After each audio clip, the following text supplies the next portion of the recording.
Nothing can hold me back. Many civilizations have resisted the Noxus, but none as long as the clans of the Great Barrier Mountains. Though these fierce minotaurs had protected the overland trade route to the ancient city of Zon for centuries, they preferred to avoid Valorant's wider conflicts.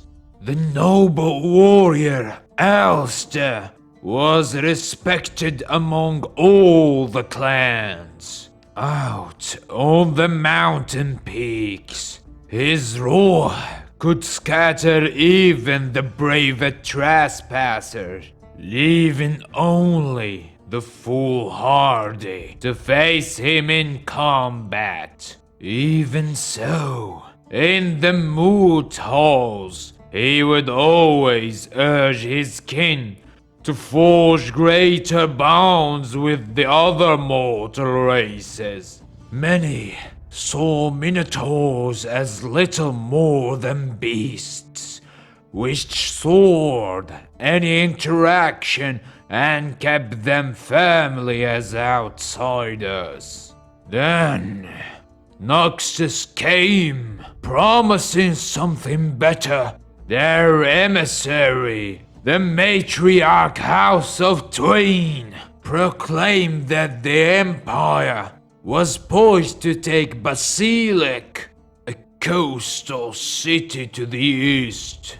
However, she pledged that they would not do this without the support of the great clans of the mountain, and called for a parley on neutral ground. Many minotaurs were eager to accept the offer. This was a way to gain the power and recognition they sought by joining the Noxus. But ALISTAR remained skeptical. He had encountered many Noxian scouts in recent years, and knew them to be duplicitous and cunning people. For this reason, his clan sent him to meet Twain, along with 50 of their mightiest warriors, to reject any alliance.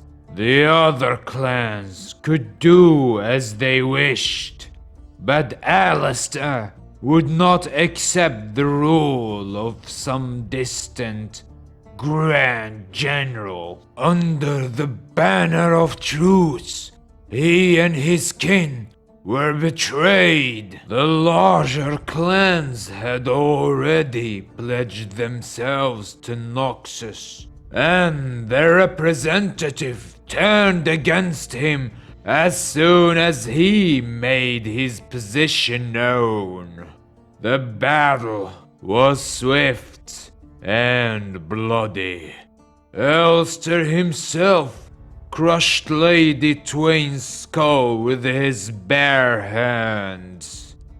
But soon enough, he and his surviving warriors found themselves bound in chains, headed for the distant Noxian cabal, accused of inciting rebellion. These unfortunate minotaurs found themselves cast into the reckoning arenas of the capital as a part of a grim gladiatorial festival known as the Fleshing. ALISTAR was appalled by the chanting of the bloodthirsty spectators. He implored his clanfolk not to fight back, not to give these Noxians the monstrous display they so craved.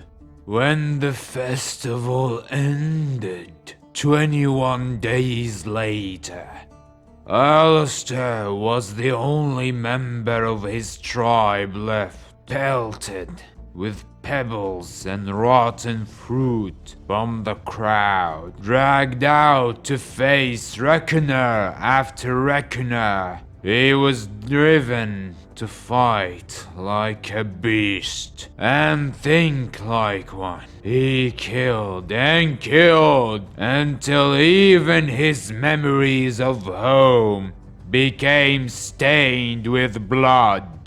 Alistair had fallen far by the time he met Aelia, a servant girl in the arena. At first, he bellowed and charged the bars of his cage, expecting her to fear or goad him like the others, but Aelia did neither. She returned every day and spoke with him with gentle respect, until eventually Alistair answered in kind.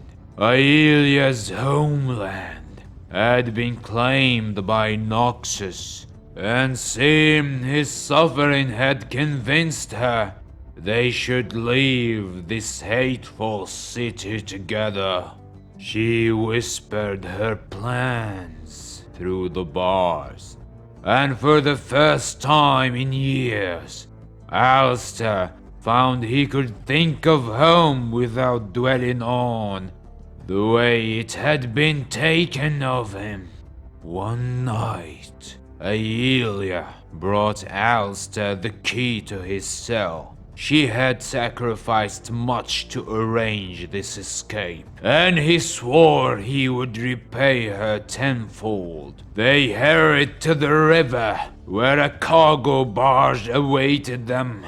However, as they boarded, Noxian agents burst from the shadows. Alistair hurled himself into battle, his vision tunneled with rage, and although Aelia called out to him again and again, he did not hear. By the time Alistair had slain their attackers, the boat was gone, and Aelia with it.